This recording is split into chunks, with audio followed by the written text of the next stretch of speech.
ஓம் சக்தி. திருவண்ணாமலை மாவட்டம் வாழைப்பந்தல் கிராமத்தில் அருள்மிகு பச்சையம்மன் குடிகொண்டுள்ளார். அன்னை பார்வதி தேவி சிவபெருமானின் இடபாகத்தை பெற காஞ்சியிலிருந்து திருவண்ணாமலைக்கு செல்லும் வழியில் இங்கு வாழை இலைகளால் பந்தல் அமைத்து தவம் புரிந்தார்.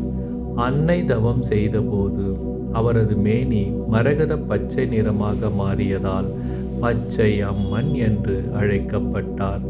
அன்னைக்கு காவலாக சிவபெருமான் வாமுனியாகவும் மகாவிஷ்ணு செம்முனியாகவும் வீற்றிருக்கின்றனர். தீய சக்திகளை அழித்து குலம் காக்கும் எங்கள் குலதெய்வம் வாழப்பந்தல் பச்சையம்மனை வணங்கி அருள் பெறுவோம்.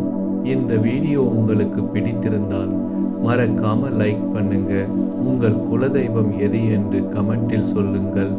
பச்சையம்மன் அருள் அனைவருக்கும் கிடைக்க இந்த வீடியோவை உங்கள் உறவினருக்கு ஷேர் செய்யுங்கள்.